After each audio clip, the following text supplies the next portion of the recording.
ரோட்ல எங்க போனாலும் எப்ப பார்த்தாலும் டிராஃபிக் தான். டெய்லி இது ஒரு வார் மாதிரி இருக்கு. இந்த ஹாரன் சவுண்ட்ல நானே கொஞ்சம் கொஞ்சமா சைக்கோ ஆகுறேன்டா. ஆனா எனக்கு ஒரு விஷயம் புரியலடா.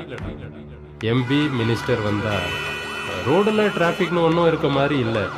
போலீஸ் உடனே கிளியர் பண்ணிடுவாங்க. ஆனா ஆம்புலன்ஸ் வந்தா யாரும் மூவ் ஆகவே மாட்டாங்க. யாருக்கும் அவசரம்னு ஃபீல் ஆகாதா?